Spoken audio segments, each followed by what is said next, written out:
Oremos juntos, hermanos.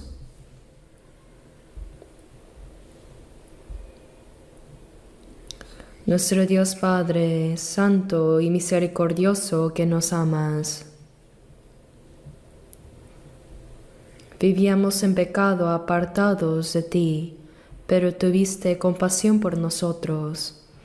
Y cuando aún no te conocíamos, Jesucristo recibió el juicio y la maldición que nosotros merecíamos recibir. Y por la preciosa sangre que derramó, limpió nuestros pecados para siempre, para que ya no recibamos más el juicio por ellos. Te agradecemos por esa inmensa gracia, Señor. Tú nos hiciste comprender y creer en esa gracia tan grande, y nos has dado la vida y esperanza eternas. Y mientras vivimos en este mundo, siempre estás con nosotros, nos proteges y nos guías con tu palabra y el poder del Espíritu Santo. En esta hora nosotros, los redimidos por tu preciosa sangre, estamos reunidos delante de ti para alabar la gracia y el amor de Dios, para aprender tu palabra y tener comunión en la congregación de los santos salvos. Por favor, cuida de cada uno de nosotros. Sosténnos más con tu mano misericordiosa de poder, para que vivamos plenamente como hijos de Dios. Deseamos que el resto de nuestras vidas realmente puedan glorificarte y cumplir también tu santa voluntad, Señor. Si entre nosotros todavía hay quienes no han comprendido verdaderamente el amor de Dios, por favor, abre su corazón para que pueda conocer y creer en la grandiosa y maravillosa gracia de Dios y tener así la vida y esperanza eternas. A todas nuestras iglesias en el país, en el extranjero y a todos los hermanos que están guardando la fe y predicando el Evangelio aún en medio de las dificultades, acompáñalos, Señor, y obra con mayor fuerza para que más almas puedan recibir la salvación en estos últimos tiempos. Sabemos que esto te trae gran gozo y gloria, Padre Dios. Este mundo se vuelve más turbulento y lleno de pecado. Sin tu ayuda y guía nos podríamos caer en cualquier momento en el pecado. Por eso, Señor, sosténnos más con tu poderosa mano de misericordia, para que no nos dejemos llevar por la maldad de este mundo. Guárdanos y guíanos para que vivamos como hijos obedientes de Dios que se santifican cada vez más.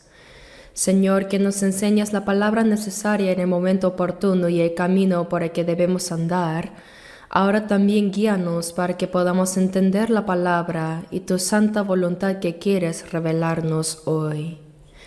Hemos orado en el nombre de nuestro Señor Jesucristo. Amén. Busquemos la Biblia. Abramos en Gálatas capítulo 2.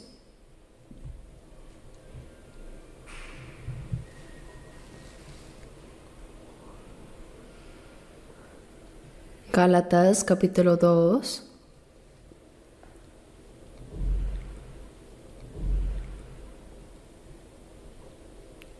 Versículo 20. Leamos juntos este versículo. Con Cristo estoy juntamente crucificado, y ya no vivo yo, mas vive Cristo en mí.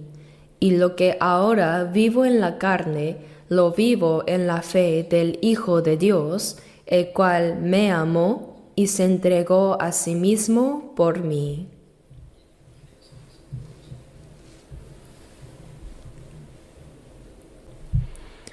Hoy seguiremos con el tema titulado La vida que permanece en el Señor.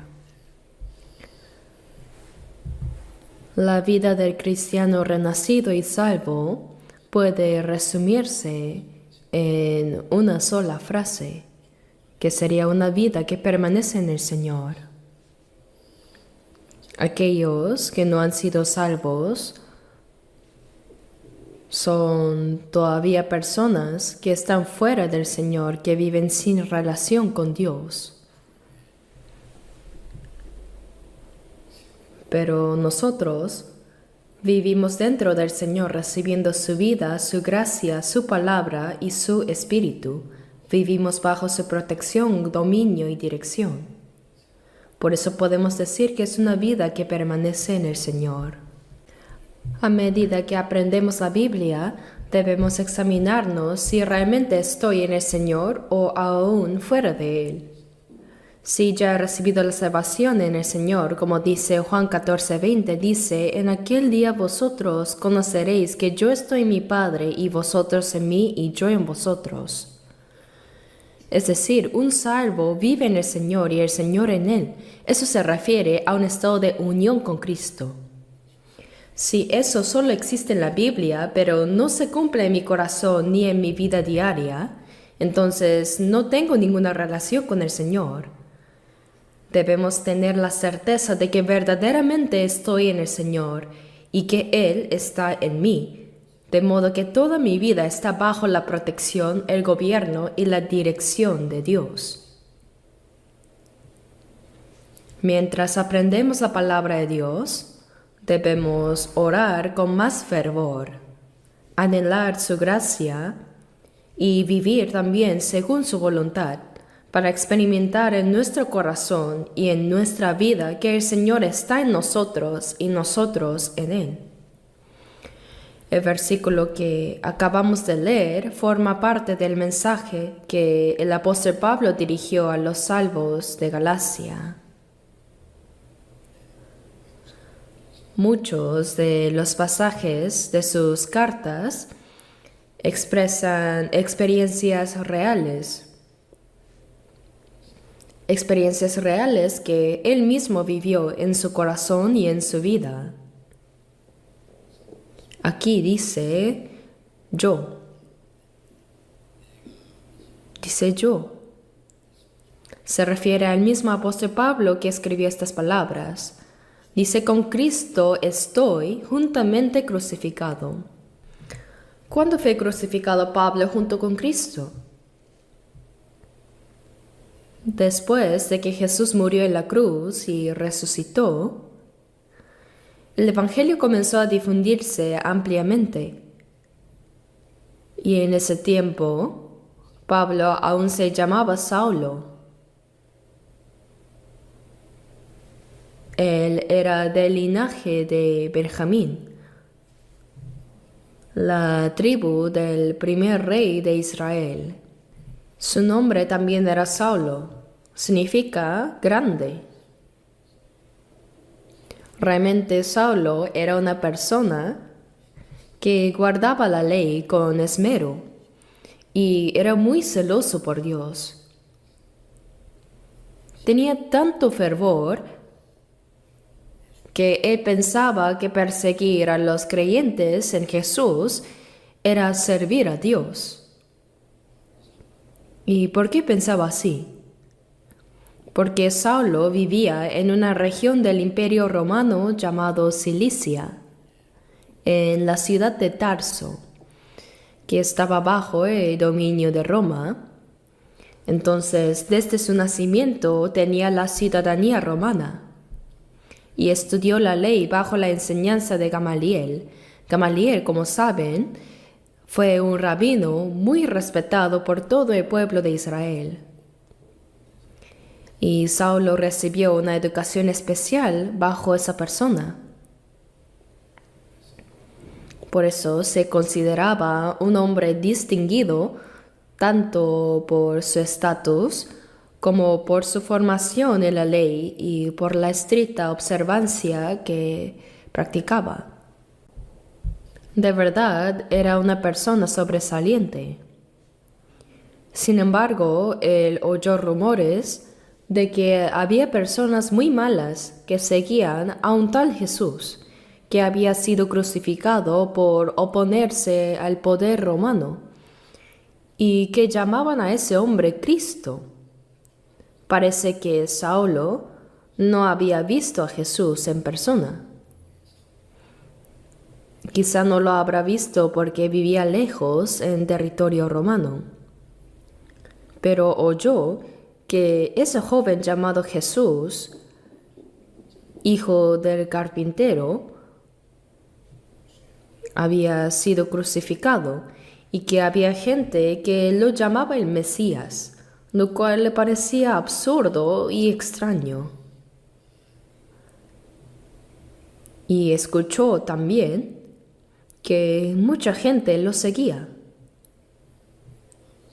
Entonces él pensó, ¿cómo puede haber gente así en el mundo? Voy a acabar con todos ellos. Era su celo por Dios. Por eso, él estuvo de acuerdo en la decisión de que mataran al diácono Esteban. Cuando Esteban, lleno del Espíritu Santo, proclamó el Evangelio. Y cuando apedrearon a Esteban, Pablo guardó las ropas de las personas que lo apedrearon. Guardar las ropas significa estar de acuerdo con ellos y ayudarles. Y no solo eso, sino que decía que donde encontrara cristianos los arrestaría y los encarcelaría e incluso los mataría. Para él eso era celo por Dios. Así que con una autorización especial de los sacerdotes de Israel, Pablo se dirigió a Damasco porque había oído que allí había muchos que creían en Jesús. Con la autoridad de los sacerdotes y reuniendo a varias personas, iba a Damasco con la intención de arrestar a todos los creyentes en Jesús ahí y llevarlos así presos. Pero cuando estaba cerca de Damasco, de repente una luz más brillante que el sol resplandeció sobre él. Era pleno mediodía y todos se sorprendieron. Se sorprendieron al ver aquella luz tan intensa que apareció de repente delante de ellos. Y en medio de esa luz se oyó una voz, y Saulo cayó en tierra.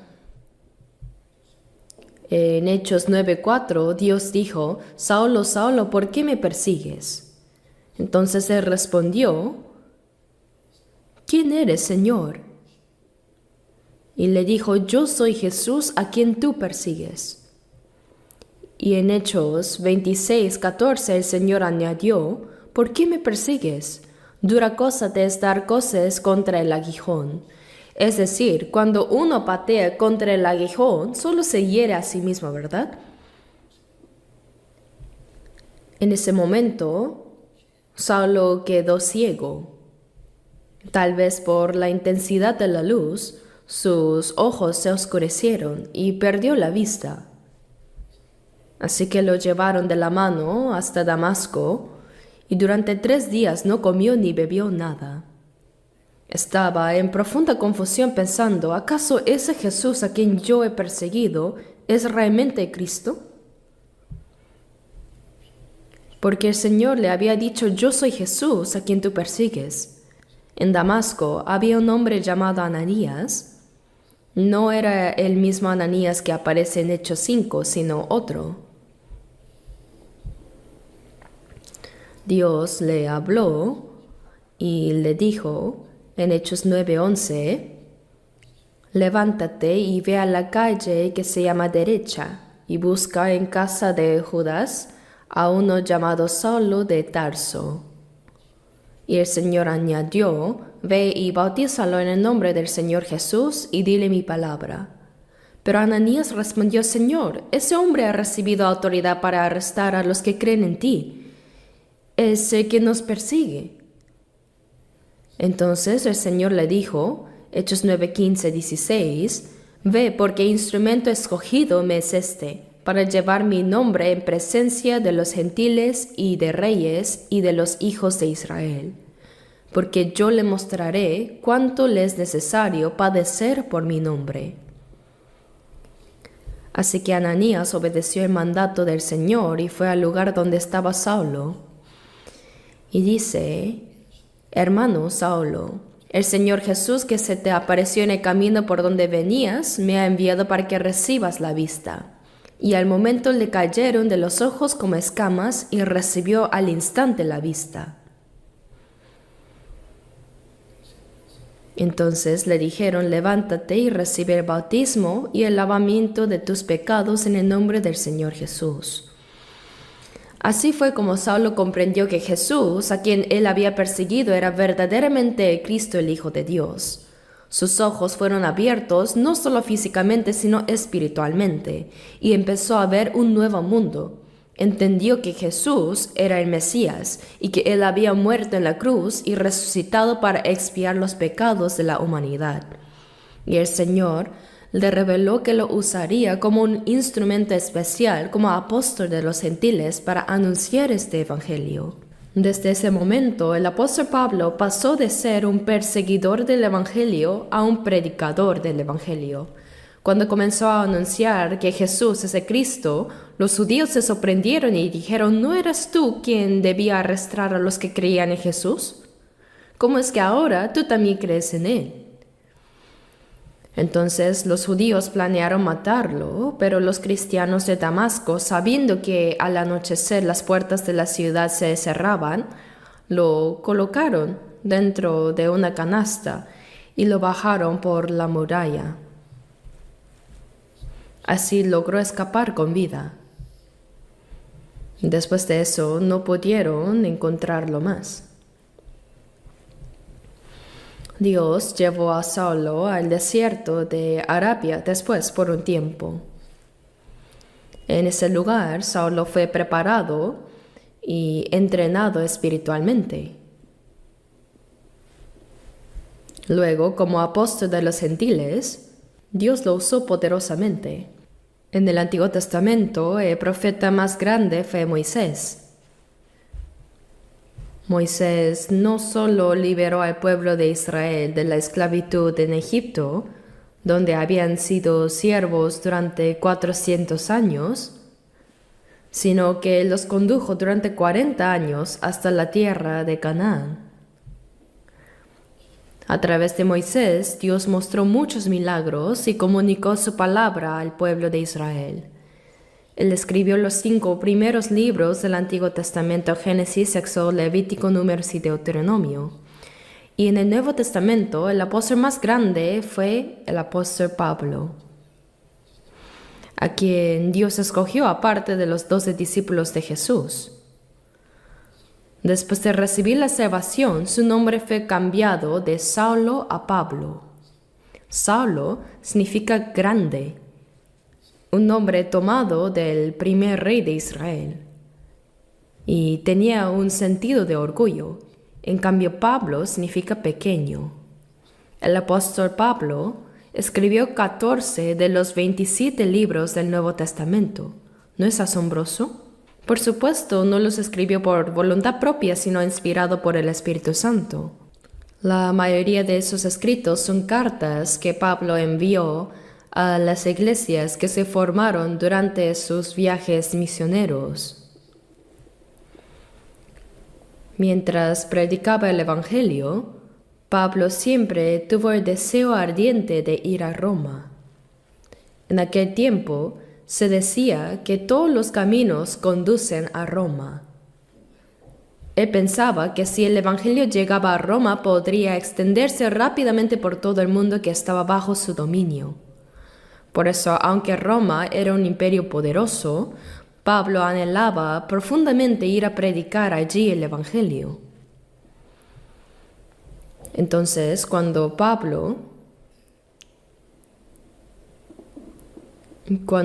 iba a partir, los judíos lo acusaron falsamente, como si hubiera cometido un gran crimen, y lo presentaron ante el rey Agripa, quien había sido enviado por Roma con la intención de condenarlo y dar la muerte a Pablo. Incluso quisieron azotarlo mientras estaba atado, pero Pablo dijo: ¿os es lícito azotar a un ciudadano romano sin haber sido condenado? Al escuchar esa palabra, los romanos se sorprendieron. Nadie podía maltratar a un ciudadano romano sin un juicio legal. Según la ley romana, antes de que se declarara culpable a alguien, no se podía azotar ni castigar, y si un ciudadano apelaba a César, el mismo emperador debía juzgar su caso. Ese era el privilegio de los ciudadanos romanos. Así que al oír que Pablo era romano, todos quedaron atónitos, pues ya lo habían golpeado, y eso podía traerles graves consecuencias. Y él dijo, dime, ¿eres tú ciudadano romano? Él dijo, sí.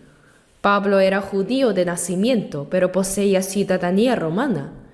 Y el oficial romano que lo interrogaba dijo, yo con gran suma adquirí esta ciudadanía. Al parecer, algunos compraban la ciudadanía romana, pero Pablo respondió, pero yo lo soy de nacimiento. Es decir, él era original. Era ciudadano romano desde que nació, lo cual lo hacía aún más respetado y protegido que los que compraban la ciudadanía. Más adelante, él dijo a César apelo. En otras palabras, exigió ser juzgado directamente por el emperador. Por tanto, no tuvieron más opción que enviarlo a Roma. Pero su propósito no era solo ser juzgado, sino predicar el Evangelio. Durante todo el trayecto, los soldados romanos lo escoltaron cuidadosamente, protegiéndolo para que nadie le hiciera daño. Por eso, aunque iba como prisionero para ser juzgado, el verdadero propósito de Pablo era llevar el Evangelio a Roma. Dios usó ese camino para enviarlo como misionero. Una vez en Roma permaneció 2 años en prisión, pero le permitieron cierta libertad bajo custodia, viviendo en una casa alquilada, vigilado, pero con permiso para recibir visitantes. Así, desde esa casa, desde la mañana hasta la noche, el apóstol Pablo predicaba el Evangelio sin cesar, incluso estando bajo arresto domiciliario. Entonces finalmente fue ejecutado por la autoridad de Roma.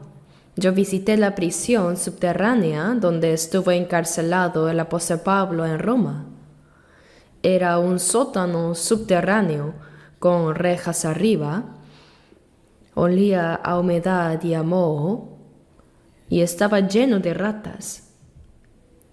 Y allí pasó su tiempo de prisión. Al final Pablo sufrió el martirio, le cortaron la cabeza, y dice que su cabeza rodó hasta cierta distancia después de que le cortaron el cuello. En fin, allí dio su vida como mártir.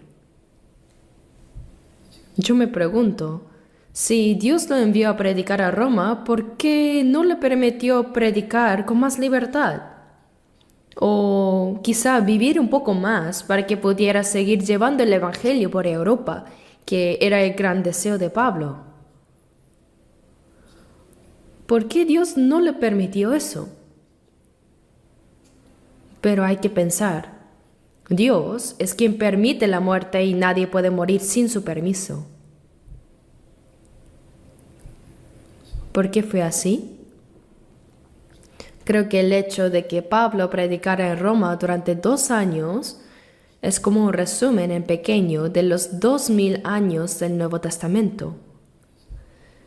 En estos aproximadamente 2000 años, el Evangelio del Señor se ha predicado en medio de muchas tribulaciones y persecuciones.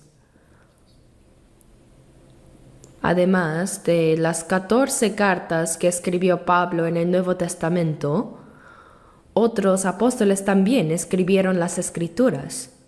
De los 27 libros del Nuevo Testamento, más de la mitad fueron escritos por el apóstol Pablo. ¿De verdad no son notables las aflicciones que sufrió Pablo por predicar el Evangelio?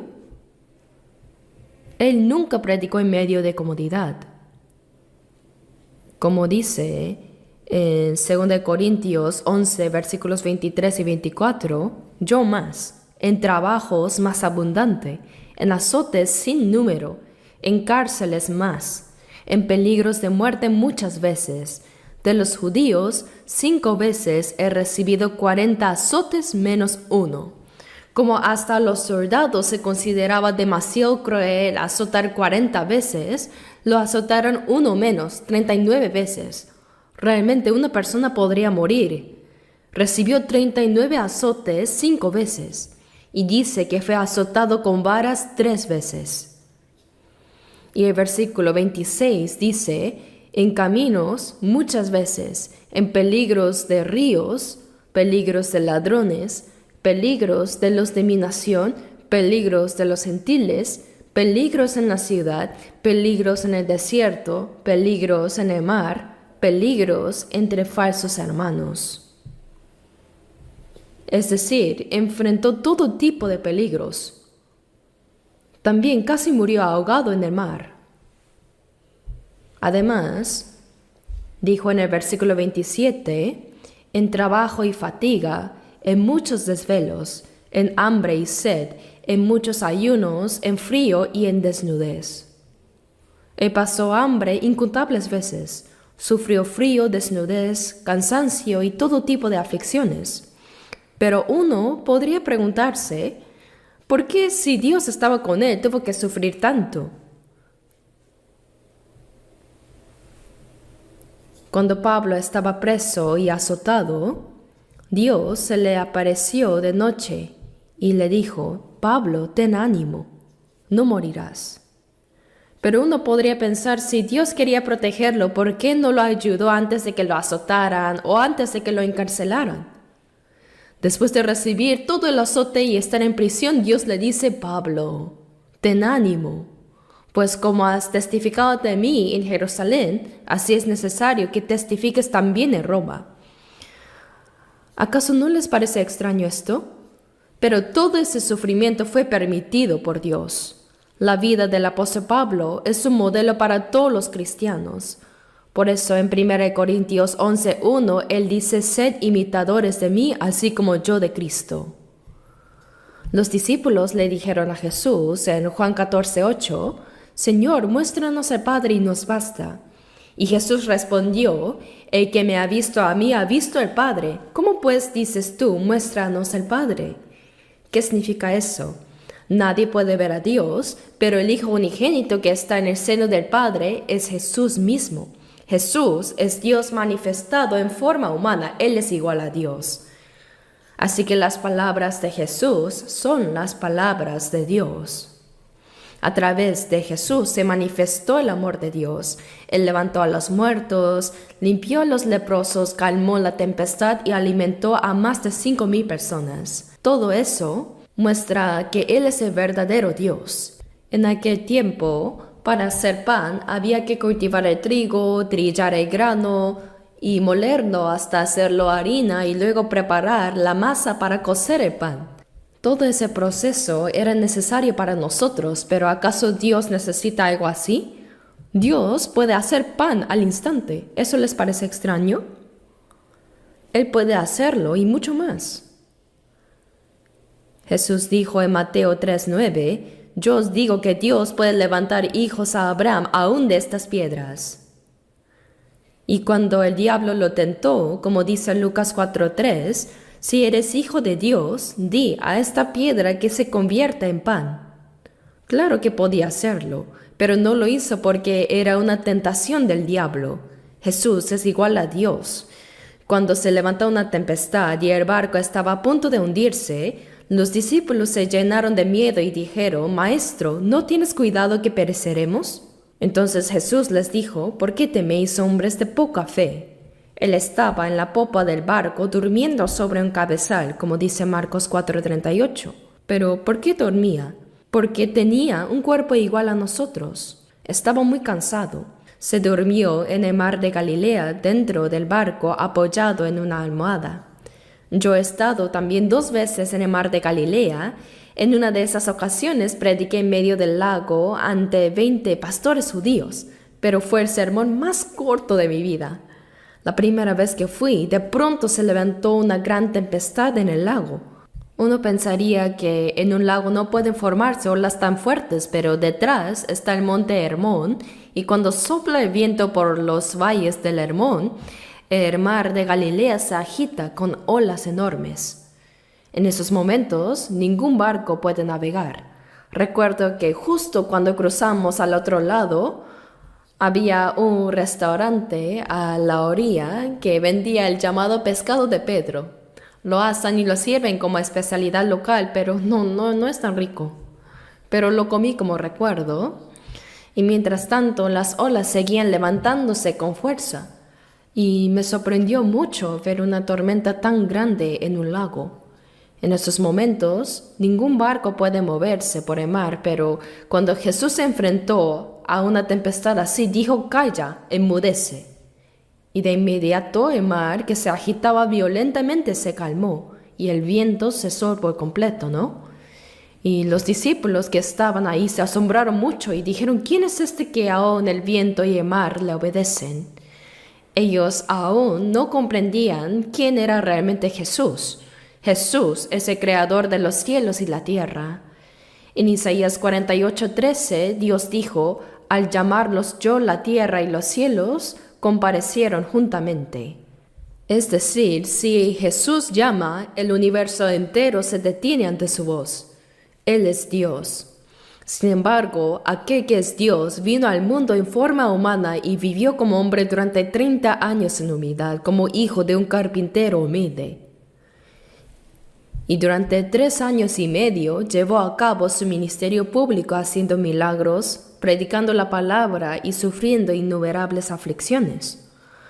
Por eso en Hebreos 5:8 dice: «Y aunque era hijo, por lo que padeció, aprendió la obediencia». Aunque era el Hijo de Dios, Jesús sufrió profundamente y a través de ese sufrimiento fue perfeccionado como Salvador para nuestra redención. Asimismo, en Hebreos 2:10 dice: «Porque convenía a aquel que, habiendo de llevar muchos hijos a la gloria, perfeccionase por aflicciones al autor de la salvación de ellos».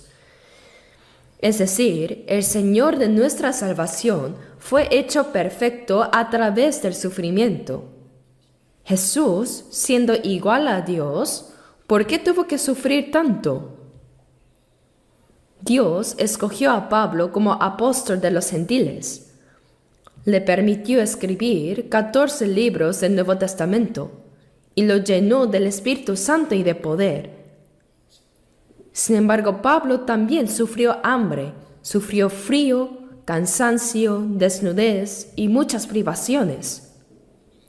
En Gálatas 6:17, Pablo dice: «Yo traigo en mi cuerpo las marcas del Señor Jesús». ¿Y qué marcas eran esas? Las marcas del sufrimiento. Jesús también fue azotado. Él cargó la cruz, fue clavado en ella y murió 6 horas después. Y el apóstol Pablo fue arrastrado de un lugar a otro durante toda su vida y sufrió innumerables aflicciones, ¿cierto? Desde el momento en que se encontró con Jesús hasta el día en que fue decapitado en Roma por predicar el Evangelio, su vida estuvo llena de sufrimiento continuo. Sobre esto, Pablo dijo en 1 Corintios 11:1: «Sed imitadores de mí, así como yo de Cristo». Pablo no solo predicó el Evangelio de Cristo, sino que la vida de Cristo mismo se manifestó en su cuerpo. Cristo fue revelado nuevamente a través del cuerpo de Pablo, ¿me dejo entender? Así como Jesús dijo en Juan 14:9, «El que ha visto a mí, ha visto al Padre», también podemos decir que al ver la vida del apóstol Pablo, se podía ver a Cristo manifestado en él. Por eso Pablo dijo: «Yo traigo en mi cuerpo las marcas del Señor Jesús». Y también dijo: «Sed imitadores de mí, así como yo de Cristo». Ni siquiera Pedro dijo palabras como esas. Pablo podía decirlo porque Cristo se manifestaba a través de él. Los sufrimientos de Cristo se reflejaban en su vida diaria. Por eso en Colosenses 1:24 Pablo escribió: cumplo en mi carne lo que faltaba de las aflicciones de Cristo por su cuerpo, que es la Iglesia. ¿Qué significa lo que falta de las aflicciones de Cristo? ¿Acaso Cristo dejó algo incompleto en su sufrimiento? No, sino que Jesús nos salvó completamente al morir en la cruz, pero en el proceso de llevar este evangelio al mundo, había sufrimientos que aún debían cumplirse, y Dios permitió que esos sufrimientos se completaran en el cuerpo de Pablo. Por eso, en Gálatas 2:20, que acabamos de leer, Pablo dijo: con Cristo estoy juntamente crucificado. ¿Cuándo fue Pablo crucificado junto con Cristo? Antes, él perseguía a los creyentes en Jesús, al hijo del carpintero que había sido crucificado. Pero Pablo llegó a comprender que Jesús murió en la cruz por él, y que cuando Jesús murió, él también murió juntamente con él. Por eso en 2 Corintios 5:14 dice: si uno murió por todos, luego todos murieron. Cuando Jesús murió, todos nosotros morimos en él. Nosotros que éramos pecadores, dignos de muerte, morimos juntamente con Cristo cuando Él murió en la cruz y derramó su sangre. Así lo declara la palabra de Dios. El creyente ha muerto con Cristo en la cruz. Por eso dice: con Cristo estoy juntamente crucificado. No se refiere solo al apóstol Pablo, sino también a nosotros. Cuando creemos en Jesús, entendemos que Él, siendo sin pecado, murió en lugar de los pecadores. Yo, siendo pecador, morí con Él cuando Jesús murió. Morí. Romanos 6:23 dice: porque la paga del pecado es muerte. Con la muerte de Jesús, la deuda de mi pecado fue completamente pagada. Y con la sangre que Él derramó, mis pecados fueron limpiados para siempre. En 1 de Pedro 1, versículos 18 y 19, dice que fuimos rescatados no con cosas corruptibles, como oro o plata, sino con la sangre preciosa de Cristo, como de un cordero sin mancha y sin contaminación. La sangre preciosa de Cristo. La muerte de Jesús fue mi muerte. Su sangre fue derramada para lavar eternamente todos mis pecados. La muerte y la sangre de Jesús fueron totalmente por mí. Creer en Jesús significa unirse a Él, ser uno con Cristo. Así que cuando dice: con Cristo estoy juntamente crucificado, significa que en ese momento el problema de mi pecado fue resuelto. El destino del pecador terminó. Y cuando Jesús resucitó, yo también resucité con Él.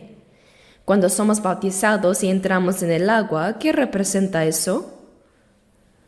En Mateo 3 vemos que Jesús fue bautizado en el río Jordán por Juan el Bautista.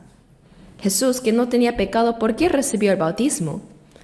Lo hizo como representante de los pecadores. Entrar al agua simboliza la muerte y el entierro. Salir del agua, por otro lado, simboliza la resurrección. Cuando Jesús fue bautizado y salió del agua, los cielos se abrieron. Antes de la muerte y resurrección de Jesús, el cielo estaba cerrado a causa del pecado. Pero cuando murió por nuestros pecados y resucitó, las puertas del cielo se abrieron. Desde entonces Dios está con nosotros y tenemos acceso directo a Él. Es muy maravilloso eso. Y Mateo 3 dice que hubo una voz de los cielos que decía: este es mi Hijo amado en quien tengo complacencia. En realidad, Dios no necesitaba declarar que Jesús era su Hijo amado, porque siempre lo ha sido. Pero esas palabras fueron pronunciadas para nosotros, para todos los que seríamos salvados en Cristo Jesús. Cuando fuimos salvos, morimos con el Señor, fuimos sepultados con Él y resucitamos juntamente con Él. Y el Espíritu Santo declara: este es mi Hijo amado, en quien tengo complacencia. Al recibir la salvación, también nosotros nos convertimos en hijos amados y en el objeto del gozo de Dios. Por medio de la muerte de Jesús, las puertas del cielo fueron abiertas y ahora Dios está con nosotros y tenemos libre acceso para acercarnos a Él. Todo lo que sucedió en Cristo se nos ha concedido también a nosotros. Por eso Pablo dijo, con Cristo estoy juntamente crucificado. No solo Pablo, sino todos nosotros morimos en Cristo cuando Él murió. Por eso dice, si uno murió por todos, luego todos murieron. Yo morí, nosotros todos morimos con Él. Y cuando Jesús resucitó, también resucitamos con Él. Por medio de la muerte y la resurrección de Jesús, hemos nacido de nuevo como nuevas criaturas. Con Cristo estoy juntamente crucificado y ya no vivo yo, mas vive Cristo en mí. Después de ser salvos, ¿quién vive dentro de nosotros? El Señor. En aquel día vosotros conoceréis que yo estoy en mi Padre y vosotros en mí, yo en vosotros. El Señor y nosotros hemos sido unidos como uno solo. Así que ya no soy yo quien vive, sino que Cristo vive en mí. Los que hemos sido salvados fuimos crucificados con el Señor. Nuestro viejo hombre fue sepultado. En este mundo puede haber orgullo, ambición y deseos humanos, pero cuando alguien muere y es sepultado, todo eso termina. En la tumba hay silencio, todo termina ahí. En el sepulcro no existen ya deseos mundanos, ambiciones ni voluntad propia. Todo eso quedó atrás. No hay nada más. Aunque cada uno de nosotros haya tenido grandes deseos personales o ambiciones que parecían alcanzar el cielo, cuando somos salvos y morimos con el Señor, siendo sepultados con Él, todo eso llega a su fin. Decir, con Cristo estoy juntamente crucificado, no es una simple expresión. Significa que realmente morimos y fuimos sepultados con Él. Entonces, mi vida anterior terminó. Cuando Jesús dijo consumado es, en ese mismo momento nuestros pecados fueron perdonados completamente y todo lo nuestro también llegó a su fin. Todas las preocupaciones, los temores y las ansiedades de este mundo quedaron atrás. Ya no vivo yo, mas vive Cristo en mí. ¿Está Cristo en el corazón de los salvos o no? ¿Lo han visto? El Señor no se ve con los ojos, pero la Biblia dice que Él mora dentro de los salvos. Jesús dijo, en aquel día vosotros conoceréis que yo estoy en mi Padre y vosotros en mí y yo en vosotros. Por eso ya no vivo yo, mas vive Cristo en mí. El Señor se ha convertido en nuestra vida eterna y en el Señor de nuestra existencia. ¿Me dejo entender? Lo que el Señor desea, yo también lo deseo. Yo también hago lo que el Señor quiere hacer. Yo pienso en lo que el Señor piensa, y lo que el Señor aborrece, yo también aborrezco. Ya no vivo yo, mas vive Cristo en mí. Si el Señor es ahora el dueño de mi vida, entonces nosotros somos como pequeños Cristos. Somos pequeños Cristos, ¿lo sabían? En 1 Corintios 12, versículo 11, dice que por un solo espíritu fuimos todos bautizados en un cuerpo.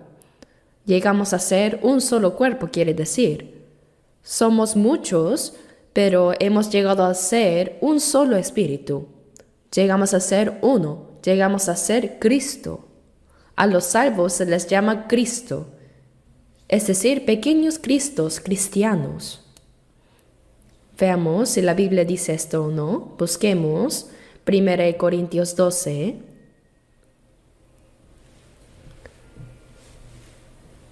Primera de Corintios 12, versículo 12. 1 Corintios 12, 12. Leamos juntos. Porque así como el cuerpo es uno y tiene muchos miembros, pero todos los miembros del cuerpo, siendo muchos, son un solo cuerpo, así también Cristo. El cuerpo es uno, pero tiene muchos miembros, como manos, pies, ojos y muchos órganos distintos, ¿verdad? Y aunque hay muchos miembros, todos forman un solo cuerpo. Así también Cristo. ¿Qué significa esto? que Cristo también es así. El Señor y nosotros juntos formamos Cristo. La palabra Cristo significa el ungido. Yo estoy en el Señor y el Señor está en mí. Hemos sido unidos con Él. Por esto también nosotros somos ungidos, somos Cristo. Dice, así también Cristo. Somos pequeños Cristos porque el Señor mora en nosotros. Esto es algo realmente asombroso. Y debemos creerlo de manera viva y real en nuestro corazón. Ya no vivo yo, mas vive Cristo en mí. Cristo vive continuamente en nosotros. Y lo que ahora vivo en la carne, lo vivo en la fe del Hijo de Dios, el cual me amó y se entregó a sí mismo por mí. El cual me amó y se entregó a sí mismo por mí. Jesús, el Santo, me amó y se entregó por mí. El Santísimo Jesús me amó de tal manera, me amó tanto que se despojó a sí mismo. Y no solo me salvó, sino que ahora vive dentro de mí. En 2 Corintios 13:5 dice, examinaos a vosotros mismos si estáis en la fe, probaos a vosotros mismos. Dice que probemos si tenemos la fe real o no. Dice, ¿o no os conocéis a vosotros mismos que Jesucristo está en vosotros, a menos que estéis reprobados? Si Jesús no está en nosotros, estamos reprobados. Cristo mora dentro de los salvos.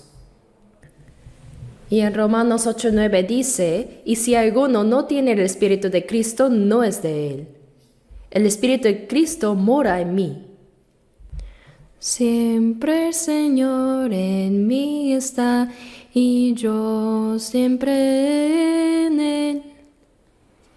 Como la parábola de la vid. Así dice la letra también. El Señor está en mí, y yo en el Señor. ¿Se puede separar eso acaso? No. El Señor, que gobierna todo el universo, está allá arriba, pero también está aquí. Y también está dentro de mí. Esto no puede explicarse con el entendimiento humano, pero si Él dice que está, entonces está. Ya no vivo yo, mas vive Cristo en mí. Y lo que ahora vivo en la carne, lo vivo en la fe del Hijo de Dios, el cual me amó y se entregó a sí mismo por mí. Lo que el Señor desea, yo también lo deseo.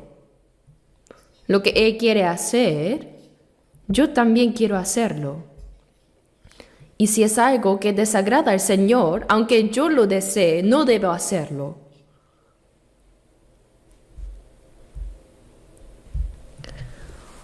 Por eso el Señor debe ser el dueño de nuestra vida.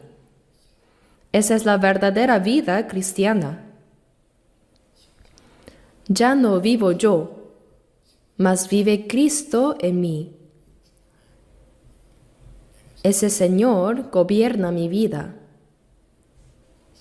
Él es el Señor de mi existencia, de toda mi vida.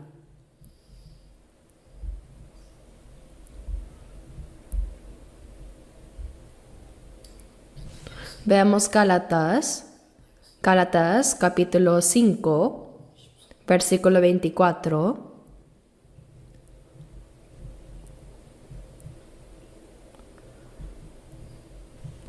Gálatas 5, 24. Leamos juntos. Pero los que son de Cristo han crucificado la carne con sus pasiones y deseos. Los que son de Cristo. Así llama la Biblia a los salvos. Los que son de Cristo. ¿No es un nombre tan hermoso? Los que son de Cristo Jesús. Cristianos. Hermanos, no debemos usar la palabra cristiano a la ligera. En algunos lugares se dice, la señorita Park es cristiana. Y la señorita Lee es una cristiana sincera. ¿Pero acaso solo por ir a la iglesia alguien es cristiano? No, No debemos llamar cristiana a cualquiera que asista a una iglesia. La palabra cristiano significa una persona en la que Cristo vive. Romanos 8:9 dice, si alguno no tiene el Espíritu de Cristo, no es de él. El cristiano es aquel en quien Cristo mora, en quien Cristo es el Señor y el dueño de su vida. El nacido de nuevo, aquel en quien Cristo vive, ese es verdaderamente una persona de Cristo. Si Cristo no mora dentro de una persona, entonces no sería de Cristo. Dice, examinaos a vosotros mismos si estáis en la fe. Probaos a vosotros mismos. Uno debe preguntarse si su fe es la fe que Dios reconoce como verdadera. ¿Y cómo se prueba eso? Por medio de la palabra. ¿Has sido salvo conforme a la palabra? ¿Has nacido de nuevo conforme a ella? ¿Ha venido el Espíritu Santo a morar en ti según la palabra? ¿Es realmente el Señor el dueño de tu vida? Si Cristo no está en ti, esa fe es una fe reprobada, una fe que Dios no aprueba. No se llega a ser cristiano simplemente de manera superficial. Ser religioso y llamarse cristiano no significa ser de Cristo. Hay muchos religiosos, pero muy pocos verdaderos cristianos. Por eso dice en Gálatas 5:24, los que son de Cristo han crucificado la carne con sus pasiones y deseos. Nuestra carne, junto con nuestras pasiones y deseos, han sido crucificados. Todos nosotros tenemos pasiones y deseos en nuestra naturaleza, pero han sido clavados en la cruz. Aunque después de ser salvos esos deseos aparezcan otra vez, debemos decirles, oye, ¿qué haces aquí? Ya moriste, fuiste crucificado. Debemos recordarlo siempre, sí, es cierto, ya morí. Jesús dijo en Lucas 9:23, si alguno quiere venir en pos de mí, niéguese a sí mismo, tome su cruz cada día y sígame. Después de ser salvos, la vida del creyente es seguir al Señor, ¿verdad? A la orden de mi Señor me avanzó y me paró. Si el Señor dice vamos, vamos. Y si dice quédate aquí, nos quedamos. Eso significa negarse a sí mismo, renunciar a los propios planes, deseos, opiniones y ambiciones. Porque todo eso ya murió. Y por causa de eso el Señor murió. Debemos negarnos a nosotros mismos. Niéguese a sí mismo y tome su cruz cada día, dice. Negarse a sí mismo es la parte pasiva, pero tomar la cruz es la parte activa. ¿Qué es la cruz? Antes de morir en la cruz, Jesús oró por última vez en el huerto de Getsemaní. En Mateo 26:39 está escrito, Padre mío, si es posible, pase de mí esta copa. Delante de Jesús había una copa amarga, la maldición y el juicio por los pecados de toda la humanidad. Jesús, siendo sin pecado, debía tomar esa copa y morir. Si Él no la bebía, si esa copa pasaba de Él, nosotros tendríamos que beberla y ser condenados al infierno. El cuerpo de Jesús era igual al nuestro. Cuando los judíos y los soldados romanos lo golpearon, lo escupieron y lo maldijeron, Él sintió esa vergüenza y ese dolor como cualquiera de nosotros. Cuando tenía hambre o sed, lo sentía de verdad. Jesús también lloró varias veces. Él tomó un cuerpo igual al nuestro. Y no fue llevado a la muerte de forma repentina o inconsciente, sino que caminó voluntariamente hacia ella. La cruz representaba la mayor vergüenza y el sufrimiento más extremo que podía padecer un ser humano. Él tuvo que cargar con ella. Por eso dijo, pase de mí esta copa. Si esa copa de dolor y de vergüenza pasara de Jesús, entonces nosotros tendríamos que beberla y todos iríamos al infierno. Pero la maldición y el juicio que debíamos recibir estaban puestos delante de Jesús. ¿Y qué dijo él? Pero no sea como yo quiero, sino como tú. La voluntad del Padre era que su Hijo unigénito sin pecado bebiera esa copa de sufrimiento, de juicio y de maldición que nosotros merecíamos como un veneno mortal, para que por medio de su muerte esa copa pasara lejos de nosotros. Jesús la bebió completamente y murió para que nosotros fuésemos librados. En la Pascua, cuando vino la plaga que mataba a los primogénitos, Dios mandó que sacrificaran un cordero o un cabrito y que pusieran su sangre en los postes y en el dintel de la puerta. En Éxodo 12:13 dice, veré la sangre y pasaré de vosotros, y no habrá en vosotros plaga de mortandad. Cuando el ángel destructor venía y veía la sangre decía, en esta casa ya murió un cordero en lugar del primogénito. Y así pasaba de largo, Passover. De ahí viene la palabra Pascua. Cuando vea yo la sangre de cordero, yo pasaré de vosotros. Nosotros estamos llenos de pecado, pero cuando creemos en la sangre de Jesús, Dios ya no mira nuestros pecados, sino la sangre de su Hijo. Y dice, esta persona ya murió, ya está pagado, y pasa de largo. Ese es el verdadero Passover, la Pascua.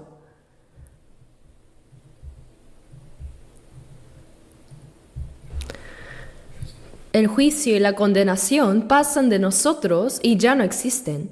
Por eso, cuando Jesús dice niéguese a sí mismo, significa renunciar completamente al yo, porque fue por mi pecado que el Señor murió y derramó su sangre, ¿no? Entonces, ¿cómo podría yo seguir viviendo en el mismo pecado por el cual el Señor murió? Negarse a sí mismo es renunciar al yo, a todo lo que pertenece a la carne y decir, esto no está bien, esto ya murió, ahora el Señor vive en mí. Y así tomar la cruz significa aceptar voluntariamente el sufrimiento. Negarse a uno mismo es la parte pasiva, pero tomar la cruz es la parte activa. Seguir al Señor implica cargar la cruz cada día.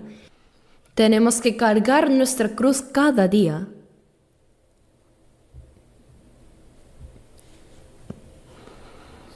Imaginen a un maestro empujando una carreta cuesta arriba, con el sudor corriéndole por la frente y el discípulo detrás abanicándose y tatareando. ¿Eso sería correcto?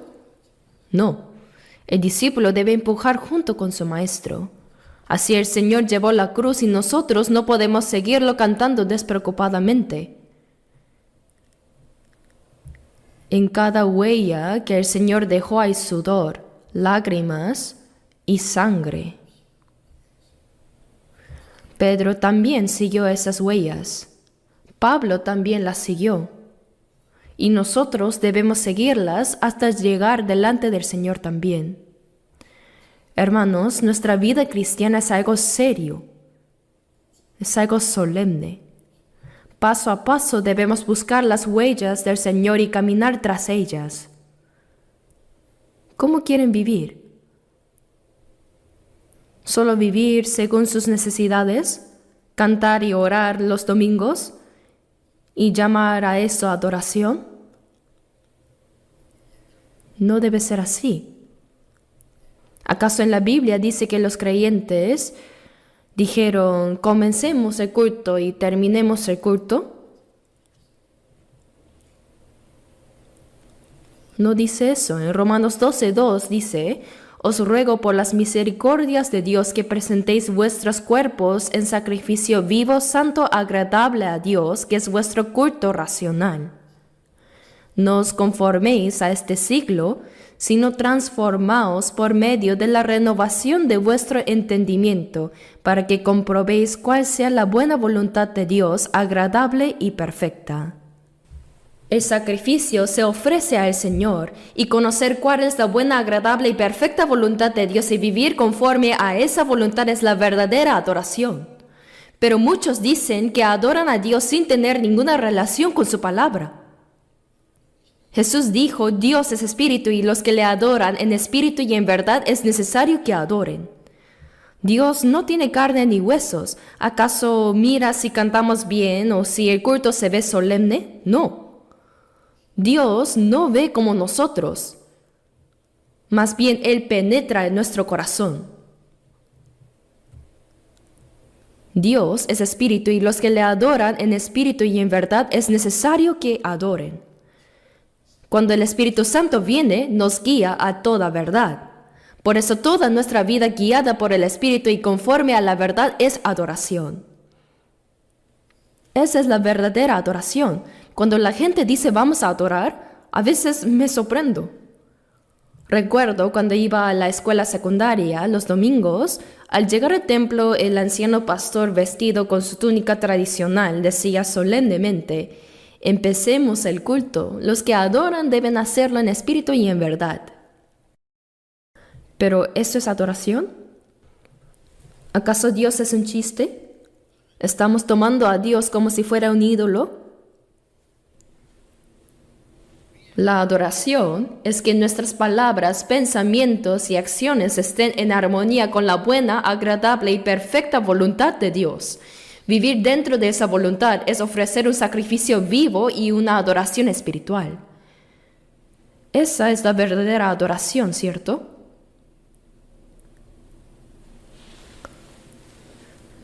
Por eso dice: los que son de Cristo han crucificado la carne con sus pasiones y deseos. Dentro de nosotros aún quedan pasiones y deseos, y debemos recordarnos, esto ya murió, pero todavía parece estar vivo. Por eso el apóstol Pablo dijo, cada día muero, cada día debemos morir, tomar la cruz cada día y morir cada día.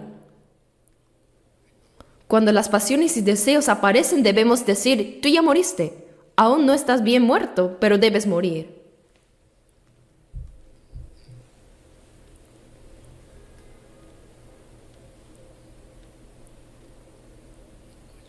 Han crucificado la carne con sus pasiones y deseos. Leamos ahora Gálatas 5:25. Si vivimos por el Espíritu, andemos también por el Espíritu. Versículo 26.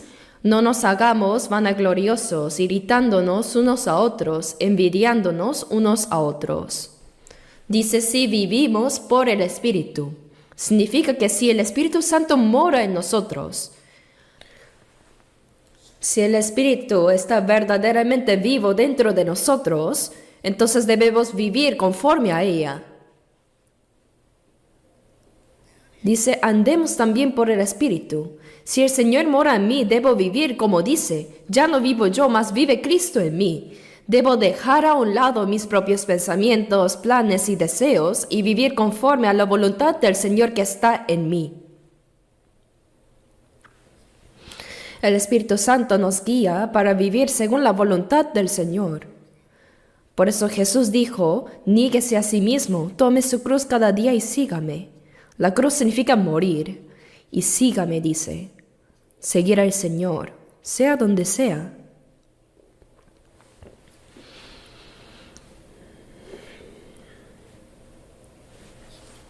El Señor llevó la cruz, y Pablo también la llevó. Pedro llevó la cruz y según la historia fue crucificado cabeza abajo, y Tomás fue golpeado hasta la muerte con una barra de hierro, y otros fueron apedreados hasta morir. Ninguno vivió una vida cómoda, todos murieron mártires. Nosotros seguimos ese mismo camino. ¿Y creen que sería fácil?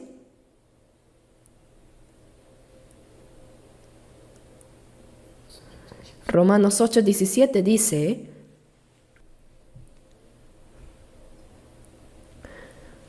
y si hijos, también herederos, herederos de Dios y coherederos con Cristo, si es que padecemos juntamente con Él, para que juntamente con Él seamos glorificados. Ahora somos hijos de Dios, y si somos hijos, somos herederos de Dios y coherederos con Cristo. Herederos y coherederos. Recibiremos la misma gloria que Cristo, pero para poder compartir su gloria, también debemos compartir su sufrimiento. ¿Compartir su qué? Sufrimiento. El versículo 18 dice, pues tengo por cierto que las aflicciones del tiempo presente no son comparables con la gloria venidera que en nosotros ha de manifestarse. Los sufrimientos actuales que enfrentamos al seguir al Señor son pequeños, pero la gloria que recibiremos ante Él es eterna. Por eso debemos soportar las aflicciones presentes mirando esa gloria eterna. ¿Por qué se llama sufrimiento? Porque negarse a uno mismo, tomar la cruz y seguir al Señor precisamente es eso, sufrimiento. La vida cristiana es una lucha contra uno mismo. Negarse, rendir todo lo propio y seguir al Señor. Ese es el verdadero sufrimiento del creyente que sigue al Señor. Veamos ahora Filipenses capítulo 1, versículo 29. Leamos juntos Filipenses 1, versículo 29. Leamos juntos. Porque a vosotros os es concedido a causa de Cristo, no solo que creáis en Él, sino también que padezcáis por Él. Aquí dice, os es concedido a causa de Cristo. No dice que se nos dio la gracia por nosotros mismos, sino a causa de Cristo. Aun el perdón de nuestros pecados tiene ese propósito. En Isaías 43:25, Dios dijo, yo soy el que borro tus rebeliones por amor de mí mismo, y no me acordaré de tus pecados. Dios perdonó nuestros pecados no solo por compasión hacia nosotros, sino primero por su propia gloria. ¿Por qué?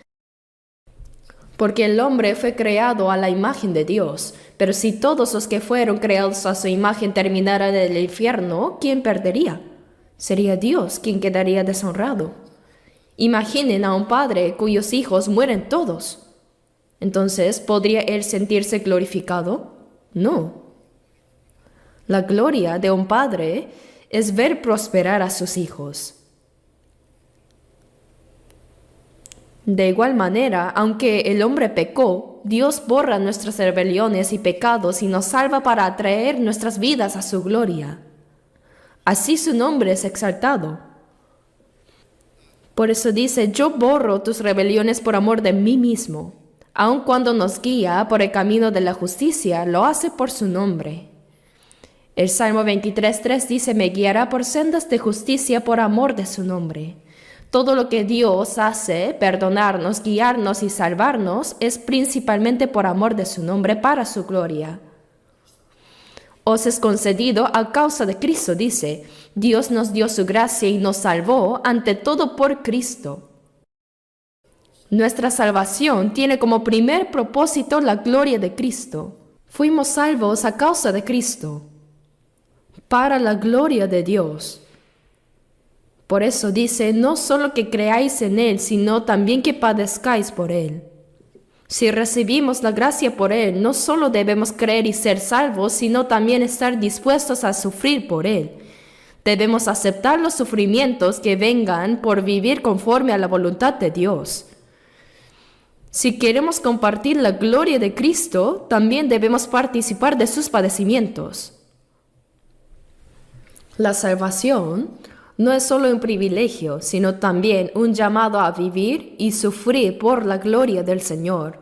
Por eso dice, os es concedido también que padezcáis por Él. Nuestra salvación misma es para la gloria del Señor. Cuando una persona nace de nuevo, realmente Dios se goza. Así como los padres se alegran cuando nace su hijo, Y aún más cuando ese hijo crece sano y vive correctamente. Del mismo modo, Dios se alegra cuando nacemos espiritualmente y cuando crecemos bien en la fe. Cuando ese hijo honra y obedece a sus padres, se convierte en su orgullo, ¿verdad? Mi hijo, mi hija son mi alegría, dicen.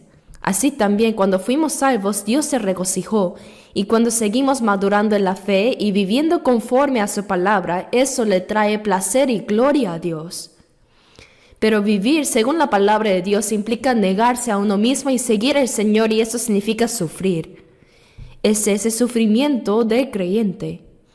El sufrimiento no es solo recibir golpes o ser encarcelado, también consiste en negarse a la carne, resistir los deseos del yo y soportar injusticias con paciencia. Cuando alguien nos insulta o nos calumnia, debemos soportarlo.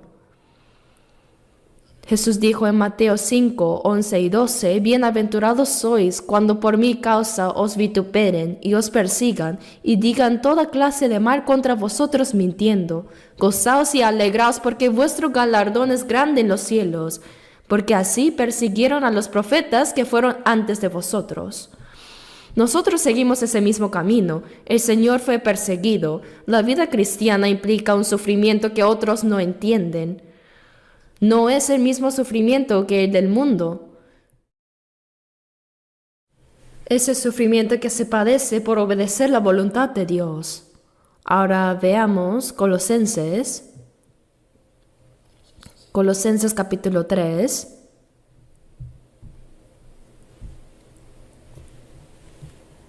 Versículo 1. Leamos juntos. Si pues habéis resucitado con Cristo, buscad las cosas de arriba, donde está Cristo sentado a la diestra de Dios. Dice, si habéis resucitado con Cristo. Eso significa que morimos con el Señor, fuimos sepultados con Él y nuestros pecados fueron resueltos. Y cuando Él resucitó, nosotros también resucitamos juntamente con Él. El que ha sido salvo ha resucitado con Cristo. Mis pecados terminaron con la muerte del Señor y con su resurrección yo también fui hecho vivo. Si habéis resucitado con Cristo, buscad las cosas de arriba. Dios no nos salvó para darnos las cosas terrenales. Él no nos salvó para que disfrutemos del poder, la fama o las riquezas del mundo que antes no alcanzamos. No para eso, sino que nos salvó para darnos lo santo, lo eterno y lo glorioso. Mientras vivimos en este mundo hay gozo y gratitud cuando caminamos conforme a la voluntad del Señor. Pero si vivimos siguiendo solo nuestros propios deseos, ¿cómo puede haber verdadera alegría o agradecimiento? No fuimos salvados para complacernos a nosotros mismos, sino para buscar las cosas de arriba. Buscad las cosas de arriba. A la mansión de mi Señor yo subiré cada vez más. Nuestros pensamientos deben elevarse cada día más hacia lo alto, hacia lo eterno.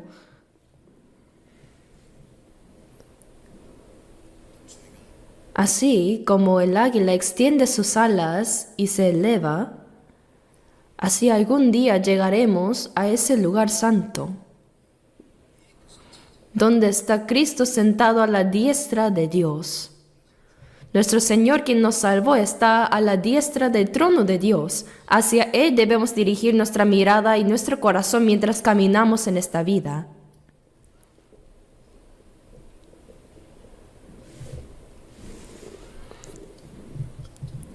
Quería hacer corto hoy día. No sé si será posible. Busquemos Isaías 26:3. Isaías 26, versículo 3.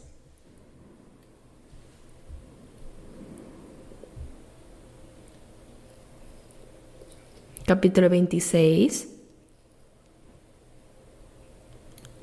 Versículo 3. Leamos juntos. Leamos. Tú guardarás en completa paz a aquel cuyo pensamiento en ti persevera, porque en ti ha confiado. He meditado una y otra vez en esta palabra. Aquí dice, tú guardarás en completa paz a aquel cuyo pensamiento en ti persevera. ¿Qué significa tener un pensamiento perseverante? Significa tener una voluntad decidida hacia el Señor. Es una persona que mantiene su mirada fija en el Señor, quien día a día solo piensa en el Señor, solo busca al Señor y solo lo sigue a Él. Es una persona cuya vida está totalmente determinada a vivir conforme a la voluntad de Dios. Confía únicamente en Dios y vive solo para su gloria. Él ha fijado su mirada en el Señor y no la aparta. Ese es el de pensamiento perseverante, firme.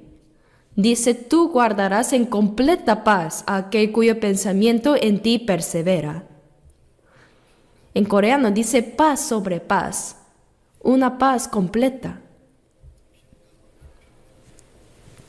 El Señor mismo protege y llena de su paz a esa persona.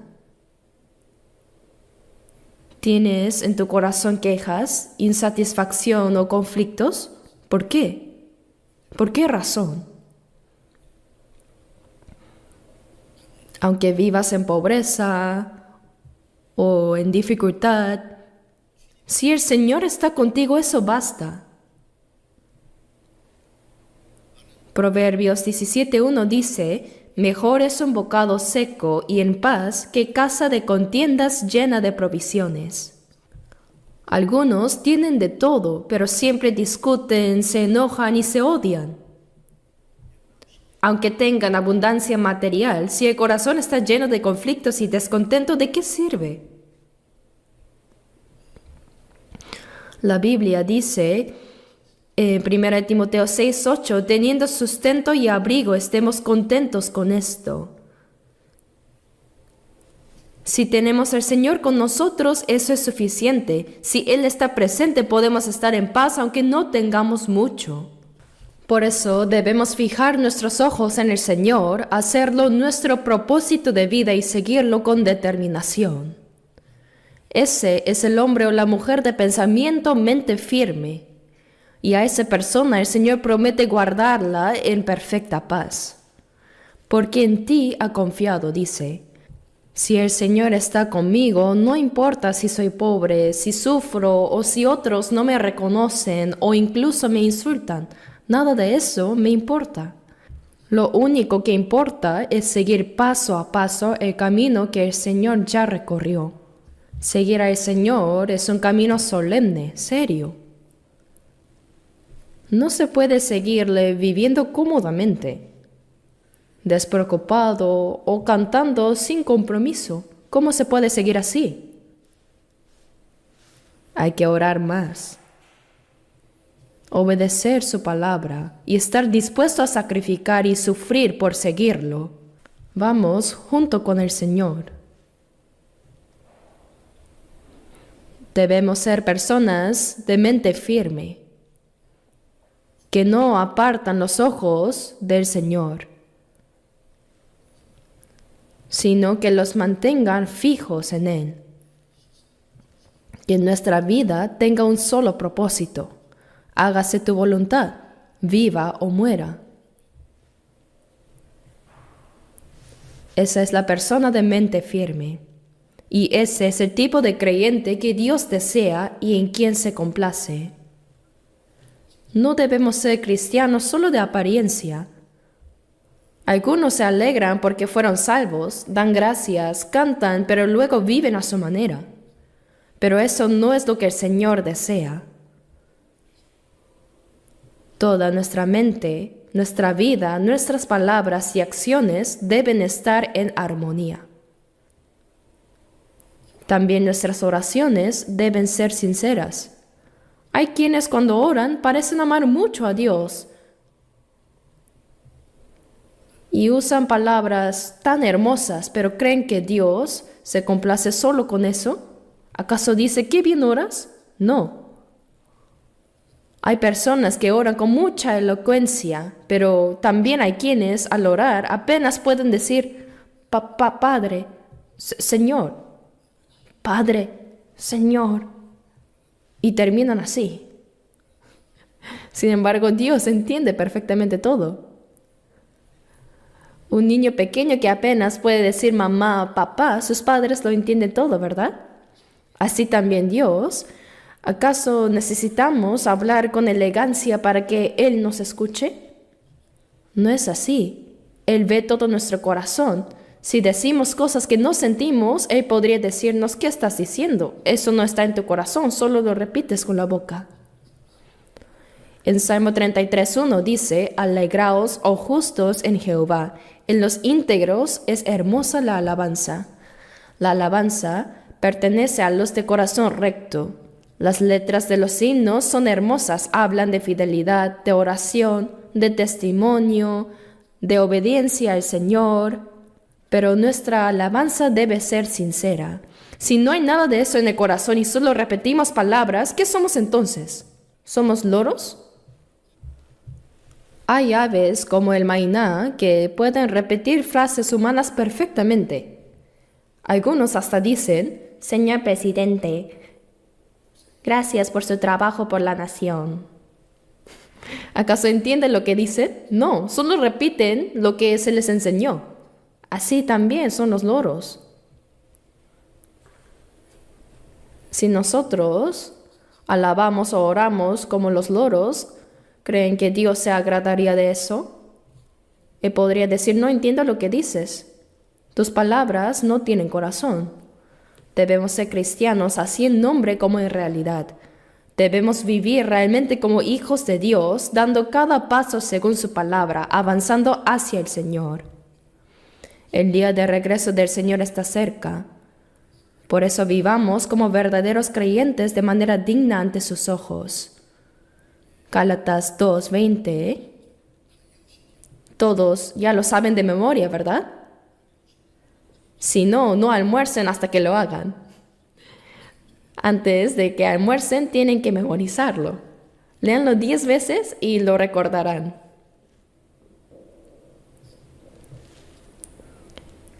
Así que ahora vivamos, pues, como verdaderos cristianos, de manera que el Señor vea en nosotros una vida digna y fiel. Que sea una vida donde Cristo esté en nosotros y también nosotros en Él. Una vida en comunión con el Señor. Oremos juntos. Nuestro Dios Padre misericordioso, aun cuando no te conocíamos, tuviste compasión de nosotros. Cuando todavía estábamos en pecado, el Señor Jesús murió en nuestro lugar y con la preciosa sangre que derramó, lavó eternamente nuestros pecados y sin ningún mérito nuestro nos salvó. Te agradecemos por esa inmensa gracia. Nuestro cuerpo, corazón y espíritu fueron comprados por tu sangre. Somos tuyos, Señor. Queremos vivir ahora el resto de nuestras vidas solo para tu voluntad y tu gloria. Señor, renuévanos cada día con tu palabra y el Espíritu Santo. Haznos apartarnos de toda mentira y pecado de este mundo. Por favor, guía nuestras vidas para que podamos seguir la santa voluntad que tú deseas cumplir. Queremos que tú, Padre Dios, seas glorificado por medio de nuestras vidas. Encomendamos todo nuestro ser en tus manos y todo esto hemos orado en el nombre de nuestro Señor Jesucristo. Amén.